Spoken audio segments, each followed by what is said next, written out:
Personal finance refers to managing your money and planning for your future. All of your financial decisions and activities affect your financial health. It's always important to think about what we should be doing to help improve our financial health and habits. Personal finance causes people to avoid leading to bad decisions, planning, and poor outcomes. Take the time to budget your income with expenses. Then you can manage lifestyle expectations and spend within your means. Successful financial planning needs to be mindful of spending regardless of your income level or what you want but don't need. Here, we talk about 5 things to improve your personal finance to help you achieve your financial goals. Number 5. Do the math on net worth and personal budgets. Money comes in and money goes out. This is about as deep as their comprehension of personal finances for many. A bit of number calculating may help you assess your current financial health and understand how to reach your short-term and long-term goals rather than pass on your finances and leave them to chance. As a starting point, it's essential to calculate your net worth. It's the difference between what you own and what you owe. To calculate your net worth, start by listing your assets, which means what you own, and your liabilities, which means what you owe. Then take away the liabilities from the assets to determine your net worth figure. Your net worth shows the place you are financially at the moment. It's usual for the figure to alter with time. It can be helpful if you calculate your net worth one time, but the real value derives from making this calculation regularly, at least yearly. Following your net worth over time authorizes you to assess your progress, highlight your successes, and identify improvement areas. Equally essential is developing a personal budget or a spending plan. A personal budget is critical because it can assist you in planning for future costs, reduce unnecessary spending, save for future goals, and prioritize where you put your money. There are many approaches to creating a personal budget, but all the methods involve making projections for income and expenses. Your budget's income and expense categories depend on your situation and can change over time. Common income categories include child support, disability benefits, interest and dividends, alimony, bonuses, rent and royalties, retirement income, salaries or wages, Social Security and tips. General expense categories include child care or elder care, debt payments like a car loan, student loan, or credit card, education facts like tuition, daycare, books and supplies, entertainment and recreation like sports, hobbies, books, movies, DVDs, concerts, and streaming services, food with groceries and dining out, giving such as birthdays, holidays, and charitable contributions, housing-related facts like mortgage or rent, and maintenance, insurance-related facts like health, home or renters, auto, and life. Medical and healthcare compound with doctors, other known expenses, dentists, prescriptions, and medications, personal facts such as clothing, hair care, gym, and professional dues, savings like retirement, education, emergency fund, specific goals such as a vacation, special occasions such as weddings, anniversaries, graduations, or bar or bat mitzvahs, transportation expenses like gas, taxis, subways, tolls, and parking, and utilities like phone, electric, water, gas, cell, cable, and internet. Pro tip for you: a budget is only helpful if it's followed. Track your income and spending across categories after you prepare a personal budget. Then refine your budget based on what happened. Subtract your expenses from your income once you've made the appropriate projections. You have a surplus and can choose how to save, spend, or invest the money if you have left over. However, you must adjust your budget by increasing your income by adding more hours at work, picking up a second job, or reducing your expenses if your expenses exceed your income. Number 4. Recognize and manage lifestyle inflation. Most individuals spend more money if they have more money to spend. As people advance in their jobs and earn excellent salaries, there's likely to be a corresponding increase in spending. It's a phenomenon known as lifestyle inflation. Lifestyle inflation can be harmful in the long run because it controls your capacity to build wealth even though you'll be able to pay your bills. Every extra dollar you spend today means less money later. During retirement, higher disposable income today doesn't guarantee higher income in the future. Some increases in spending are natural, as your professional and personal situation evolves.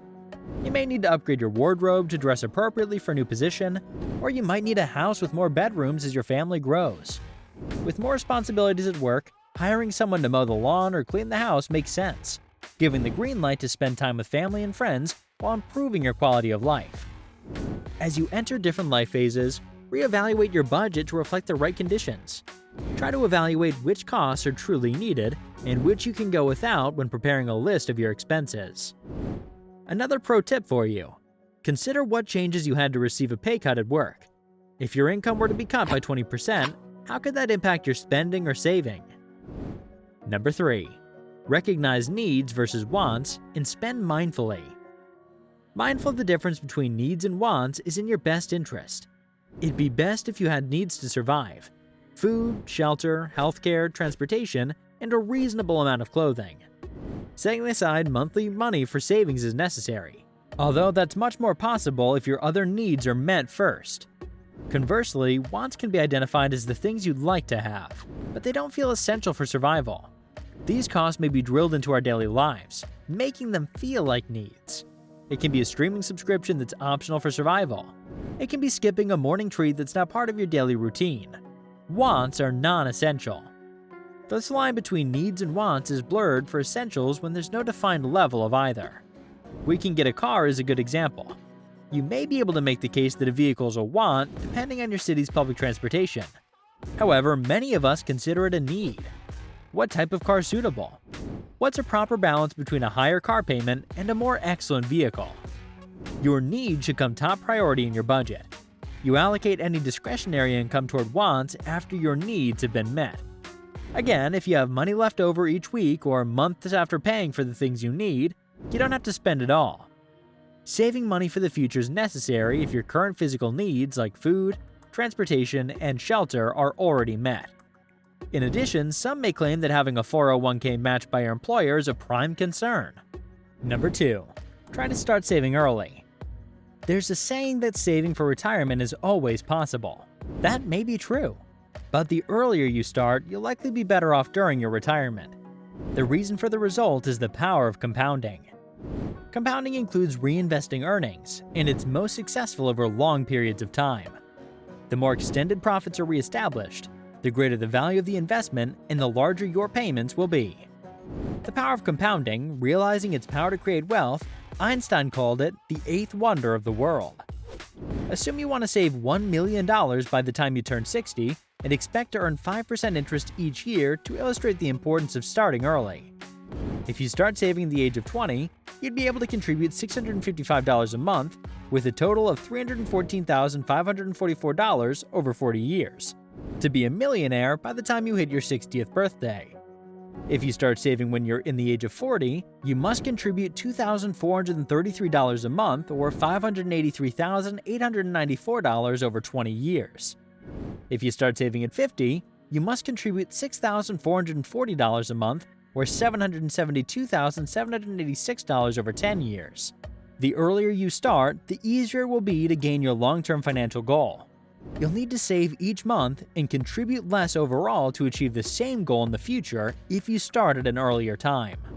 Number 1. Build and maintain an emergency fund. An emergency fund can be identified as a set-aside amount of money for emergency purposes. The fund is done on a purse to help you pay for things that are not usually included in your budget. The emergency fund has unexpected expenses, such as car repairs or emergency health costs. Your fund can also help you pay your regular expenses if for any reason your income is interrupted. Unfortunately, this quantity would often fall short of what many people would need to cover significant expense or a loss in income. However, the traditional direction is to save 3 to 6 months of living expenses in your emergency fund. Most people should aim to keep 6 months worth of living expenses, or more if possible, because of today's uncertain economic environment. Keep in mind that setting up an emergency backup is an ongoing mission. You may need it for something as soon as it's funded. Be glad that you are financially prepared instead of being discouraged about the work, and start the process of building the fund again. That's it for the video, guys. I hope you enjoyed this video. Press that like button if it did, and comment down your thoughts on it. Share the content to spread the good content. Subscribe to the channel for more amazing content. See you in the next one. Peace out.